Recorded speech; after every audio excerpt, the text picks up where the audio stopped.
Hi guys, Janet and Greg here. We're in Las Vegas. We're going to pay our respects to a wonderful, famous, talented man, Pancho Gonzalez. Come and watch.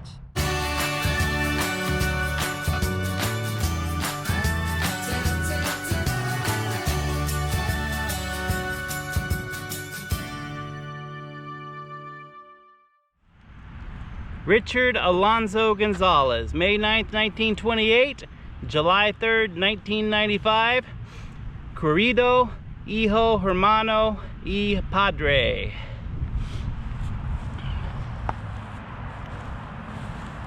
Richard Alonzo Gonzalez, blessed with talent by God, a gifted athlete seeking a simple life, loved and missed by his family. Thanks be to God who provides the victory through our Lord Jesus Christ. 1 Corinthians 15:57.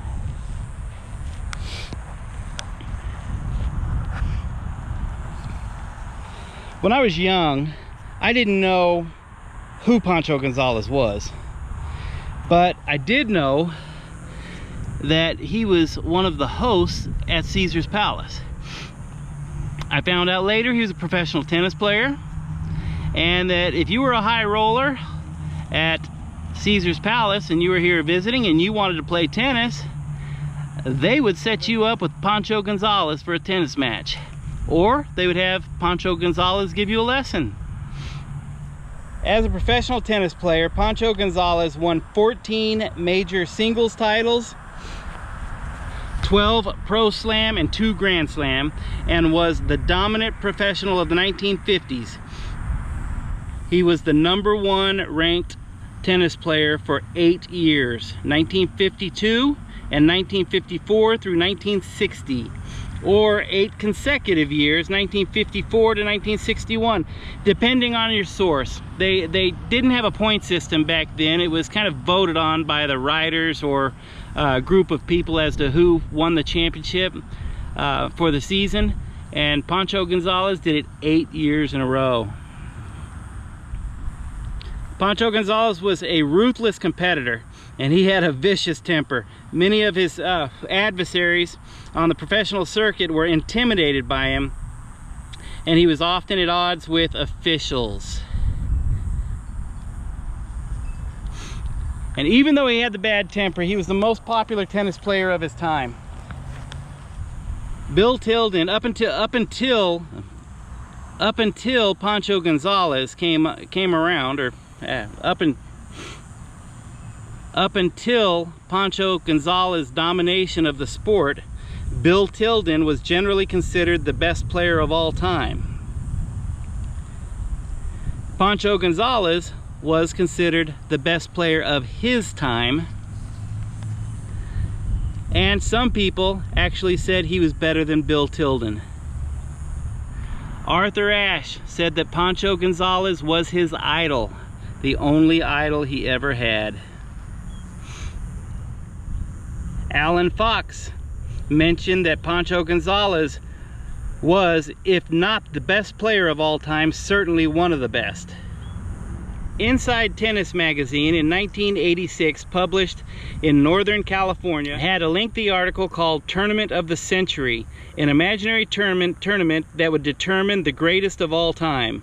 They asked 37 tennis notables to give their rankings, and it was determined that Pancho Gonzalez ranked as the 6th best player of all time.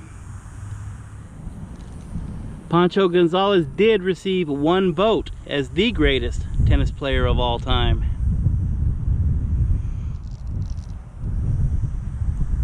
I find it fascinating that just an average Joe off the street that would come to Las Vegas to gamble for a weekend would come out here thinking, oh, I'm gonna play a few rounds of tennis, and arrive at Caesar's Palace only to find out that they've set him up a match against a man that used to be the world's best tennis player of his time. That's pretty cool. Also at Caesar's Palace, I believe probably during the same time that Pancho Gonzalez was one of the hosts there, Joe Louis, the former world championship boxer, was also a host there at Caesar's. Beautiful spot though, like my wife just said. What do you think, Jan? I think this is very nice. The bench, and that's more than most people do for each other. Yeah. But one of the interesting facts about Pancho Gonzalez, he won the longest championship match ever against Charlie Passerelle. It lasted 5 hours and 12 minutes.